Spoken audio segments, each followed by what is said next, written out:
Here's my audience.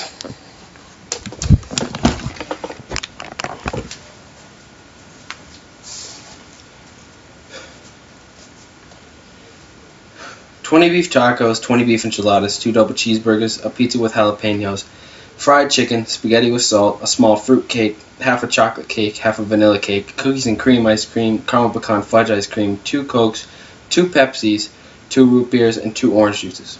This was the last meal request made by Peter J. Mineo, who's on death row for 16 years convicted of murdering a 21-year-old man. Now imagine if you had to fund this horrible man's last meal. I'm sorry to say this, but you could have. America's taxpayers are actually paying for this inmate to live these past 16 years, and including that last meal. I never quite understood why inmates stay on death row so long, and while looking it up, I became very irate at how death row is conducted in prisons across America. I've gathered information for government websites and other websites in order to gain knowledge on the death penalty. The death penalty as it is today is not efficient on an all-around basis. It needs to be adjusted. Today I will discuss how the death penalty works today, the economics behind death row, and a new proposal in order to make the death penalty more efficient. To start off, I'd like to share how the death penalty currently works in our judicial system. Now originally, there was no waiting game. When the Constitution was originally written, the time span between the execution and the sentencing of the prisoner was limited to a matter of weeks. Now it spans an average of 16 years between conviction and lethal injection due to an arbitrary process that was included by the Supreme Court in the 1970s.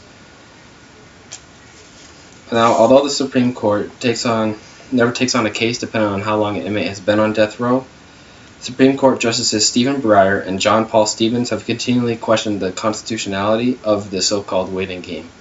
For example, take Gary Alvord. He spent 40 years on death row in Florida for murder, but was never killed by lethal injection due to his fragile mental state. Doctors refused to help him heal his mental state due to the fact that they would deem it inhumane to heal someone in order just to kill them. He also claimed that his Eighth Amendment rights were being violated for him having to wait 40 years in order to be put to death. During that time span while he was on death row, 76 other inmates in Florida alone were put down by lethal injection before he died of natural causes in 2013. Not only is this unacceptable use of resources to keep someone on death row this long, but is the fact that the inmate himself said he would rather have just been killed after conviction that is just so astonishing. The justice system is the reason behind the prevention of lethal injection after conviction. They go through more extensive processes to make sure that there is no way the convicted felon is innocent, which makes sense, but it should never take anywhere close to 16 years. Now that we have talked a little about how the justice system manages death row inmates, now let's consider how this affects the pockets of American citizens. Now, although death row is efficient, it is not as efficient as it could be. And life without parole is even more expensive than keeping a prisoner on death row. The price of having prisoners on life without parole is a ridiculous amount of money. As of 2012, 160,000 prisoners were serving life sentences, with $47,000 per year per inmate in expenses. That would cost over $7.5 billion just for 1 year to keep all those inmates alive. Now, with the average lifespan for people who are serving life sentence in prison, which is 36 years, it would cost over $2.7 trillion to keep these inmates alive during their sentences. Now, the breakdown, for the detailed breakdown for the cost for life in prison is $19,000 for security, $12,000 for health care, $7,000 for prison operations, $3,000 for administration, $2,500 for inmates, clothing, $1,600 for rehabilitation programs, and $120 for miscellaneous costs, which equals to $47,000 per inmate per year. Now, for the price of the death penalty, as of 2012, there were 3,035 death row inmates. It costs $137 per year to keep those inmates alive. It costs $416 million to keep all those inmates alive for 1 year. And with the average lifespan on death row between 16 and 20 years, it costs approximately $8.3 billion for all those inmates total. Now, to put this in perspective, I compared it to what it costs to go to my school, University of Hawaii. The average undergraduate out-of-state tuition is $23,000. Now you add on $100 for health, $1,100 for books and supplies, $10,000 for meals and housing, $1,500 for personal expenses.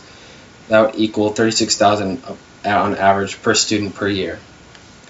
Now, 56,854 students could go to school in 4 years with the money spent it takes to keep alive all inmates on death row. But with the amount of money it takes to supply those on life sentence, the government could send over 18 million students to school for 4 years.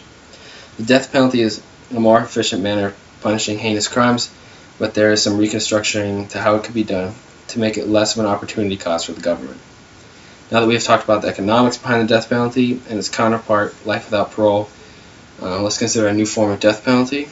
The new death penalty would be a 4-week waiting game. Inmates would have a maximum of 4 weeks behind bars after conviction before they are put down. Laboratories and forensic labs would have equal time to prove that they are guilty, so that they are focusing on those crimes and not heinous little petty thefts. We can resort to more humane killing methods. We can use modern technology to discover quicker, more efficient ways to kill inmates on death row, because lethal injection has been on the fence with its ethics due to the physical pain inmates go through. This will also lower the cost of death row, and it will appeal to those people who feel that the death sentence is inhumane. In addition to these changes, there will be no last meals provided to not only lower costs, but remind prisoners that they're not getting the last upper hand. Now that we've talked about a new death penalty, consider everything I've talked about today. The bottom line is the judicial system needs to reconstruct how death inmates go about their prosecution. The death penalty is not what it is meant to become from the time of ancient Babylon until the 1700s up until today. It has become a long and lengthy process, continually wasting money that could be put elsewhere. For example, setting up scholarships for students in foster homes and orphanages so that they can go to college. With the new death penalty, America would save money not only in paying taxes, but inmates would not be able to appeal the 8th Amendment because executions would happen in a shorter period of time. There are some things that are unforgivable, and most of those things are acts that inmates on death row have conducted. These people are not your average run-of-the-mill neighbor. America's citizens and government should not be spending trillions of dollars on these inmates. Inmates are on death row for a reason, and it's not to live.